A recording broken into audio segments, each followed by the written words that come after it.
Saudara, dalam Rakernas kelima PDI Perjuangan, sejumlah sindiran dilontarkan Ketua Umum PDI Perjuangan Megawati Soekarno Putri dan Ketua DPP PDI Perjuangan Puan Maharani. Apakah ini kode PDI Perjuangan akan berada di luar pemerintahan? Ulasan lebih dalam sudah bersama kami ada Direktur Eksekutif Lembaga Survei Indonesia Mas Jayadi Hanan dan juru bicara PDI Perjuangan Mas Ciko Hakim. Selamat sore Mas Ciko, Mas Jayadi. Selamat sore Cindy. Sore.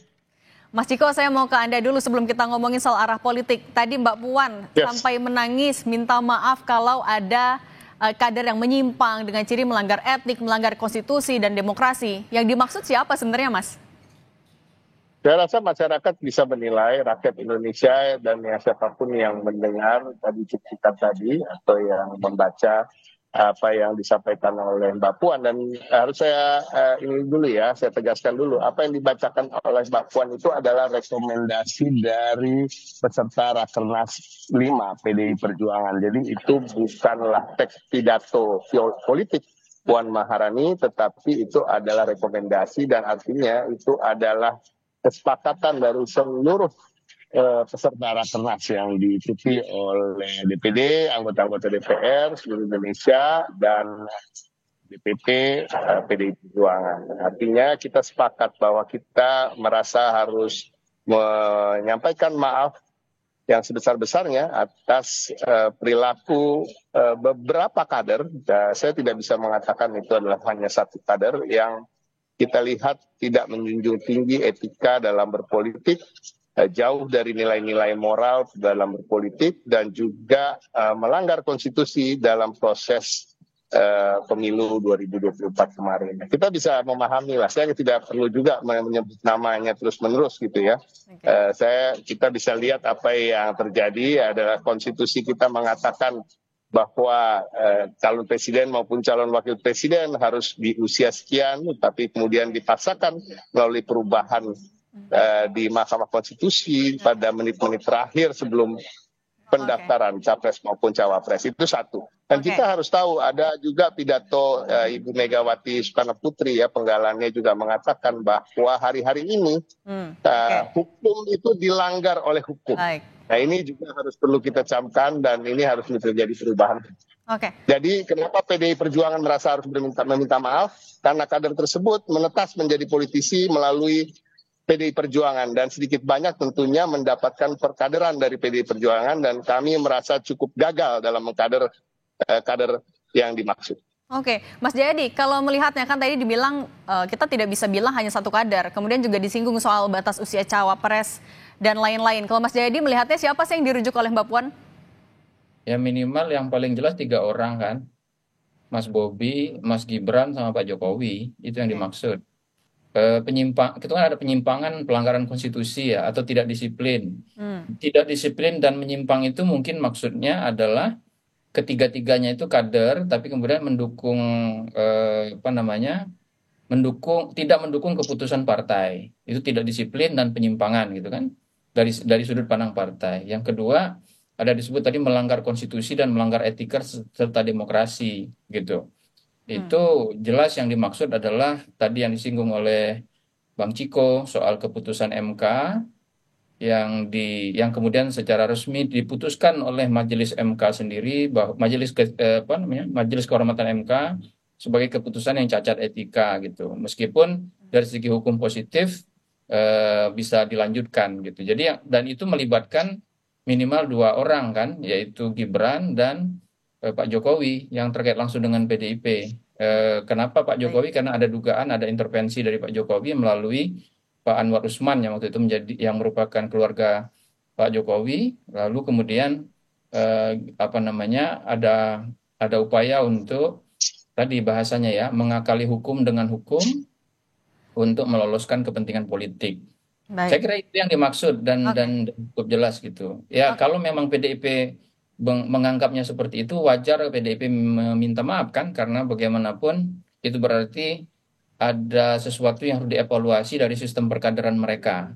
Itu saya kira ini sangat jelas dan cukup absah dari sudut pandang PDIP. Mas Ciko, tadi kayaknya pas Mas Jayadi nyebut 3 nama, Pak Jokowi, Mas Gibran, Mas Bobi, senyum-senyum, di antara 3 nama itu atau tiga-tiganya? Ya kira-kira begitu. Kalau kita bicara soal disiplin ya tadi sudah secara gamblang disampaikan oleh Mas Jayadi. Kita punya aturan-aturan di partai politik kami, kita punya apa namanya regulasi, kita punya menjunjung tinggi loyalitas dan disiplin untuk kader-kader kami, dan itu sudah sangat dipahami oleh seluruh kader maupun masyarakat kalau berbicara terkait dengan PDI Perjuangan gitu. Jadi bukan baru hari ini atau hari kemarin, tahun ini atau tahun kemarin, dan tahun-tahun sebelumnya juga begitu. Begitu ada kader yang melanggar aturan-aturan di internal partai kami, tentunya sikap tegas selalu kami ambil. Pada kesempatan ini kenapa juga akhirnya kami minta maaf, karena kami menunggu sekian lama padahal ada beberapa pelanggaran yang sudah dilakukan, dan apa yang dilakukan itu suatu hal yang berat kami anggap, karena ketika kita melanggar konstitusi, melanggar etika dalam berpolitik, yang mendapatkan efeknya adalah seluruh bangsa Indonesia, seluruh rakyat Indonesia, dan berimbas juga pada mundurnya demokratisasi di Indonesia yang merupakan salah satu dari cita-cita reformasi yang kita sama-sama berjuang. Oke, Mas Ciko masih ngomongin soal kader, kan tadi Bu Mega juga salah satunya menyebut Pak Ahok udah ada tugas nih. Nah, apakah sebenarnya PDIP juga udah mulai menaruh kader-kader terkuatnya seperti misalnya Mas Ahok untuk nanti pilkada serentak? Kami masih dalam proses menjaring para calon kepala daerah dari berbagai unsur. Yang utama tentunya kami prioritaskan dari kader sendiri, apalagi bagi PDI Perjuangan kami bersyukur bahwa kami memiliki 70 incumbent di tingkat provinsi, kabupaten, kota seluruh Indonesia. Kami juga sebagai satu partai yang paling banyak bisa mencalonkan sendiri tanpa kerjasama atau koalisi dengan partai lain, dengan jumlah total hampir 140 kabupaten kota dan 12 provinsi. Jadi kami di provinsi-provinsi tersebut tentu mengutamakan kader, sebisanya semuanya sebagai calon kepala daerah, kalaupun tidak minimal sebagai calon wakil kepala daerah. Dan alhamdulillah kami juga bisa mengatakan bahwa kader-kader kami yang berasal dari berbagai daerah itu banyak yang mempunyai kaliber nasional. Artinya apa? Artinya sebagai kader walaupun tidak berasal dari daerah tertentu tapi cukup populer di daerah tersebut. Jadi contohnya seperti Pak Ahok gitu. Pak Ahok itu populer di banyak daerah di Indonesia, di Sulawesi Utara, di Jakarta, di Sumatera Utara dan beberapa daerah lain gitu. Beliau sangat populer, dan kalau kita mau lakukan survei gitu, nomor satu keterkenalannya sudah pasti. Elektabilitasnya pun tidak kalah mungkin dengan tokoh-tokoh lokal. Jadi Pak Ahok tentu insya Allah sepertinya akan dicalonkan, tapi kami belum memastikan di daerah. Oke, Mas Jayadi, tadi kan dibilang kayaknya Pak Ahok juga akan ditaruh nih di lokasi-lokasi. Kalau Mas Jayadi ngelihatnya, apa yang bisa dilakukan oleh PDIP untuk nanti kan melawan keluarga dari Pak Jokowi? Ya, ini apa namanya, kalau PDIP harus mengandalkan ketokohan personal dan mesin partai. Ya, itu yang paling utama. Kalau misalnya orang seperti Ahok yang memang memiliki ketokohan personal, itu memang suatu pilihan yang masuk akal gitu. Kenapa? Karena PDIP harus diakui, menurut saya tidak bisa mengandalkan hanya mesin partai. Meskipun memang seperti kata Bang Ciko, PDIP bisa ngusung sendiri tuh di banyak tempat ya. Tetapi sedikit sekali PDIP itu menang dengan angka 50% atau di atas 40%, kan sedikit sekali.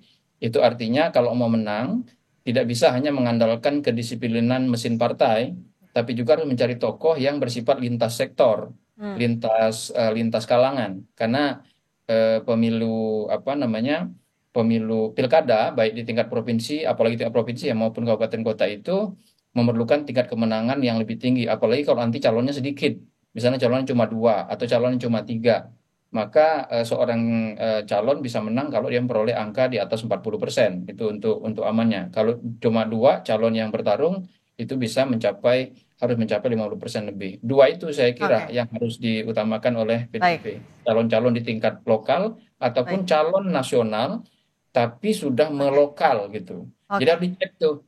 Kalaupun tokoh nasional seperti Bang Ciko misalnya, mau bertarung di daerah saya di Sumatera Selatan, kayaknya Bang Ciko belum melokal itu misalnya. Baik, baik Mas Ciko, singkat saja. Artinya kalau setelah pidato politik dari Bu Megawati, kemudian juga rekomendasi eksternal dibacakan Mbak Puan, arah politik PDIP apa nih ke depannya?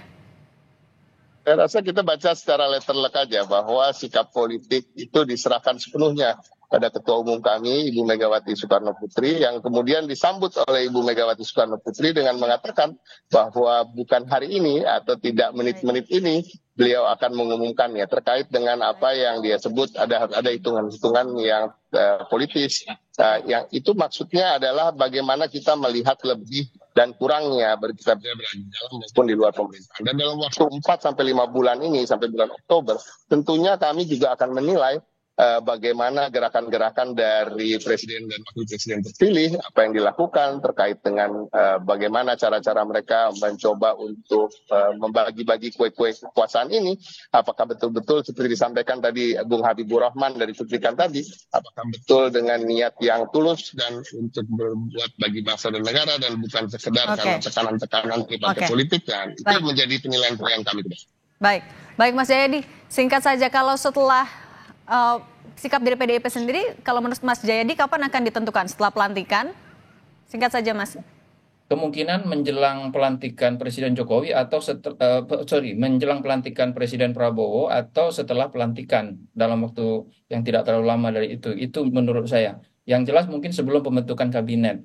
Kenapa? Ada clue dari Bu Mega itu kan minimal ada 2 tadi. Satu soal saya mainin dulu. Yang kedua clue-nya adalah bahwa ada hitung-hitungan politik gitu ya. Maka menurut saya ringkas ini ada 4 kemungkinan sebetulnya. Satu, memang masih ada 2 kelompok atau 2 pemikiran di PDIP, apakah bergabung atau tidak bergabung pemerintahan ke depan. Yang kedua, sudah punya pilihan tapi belum mau diputuskan karena hitung-hitungan politik tadi.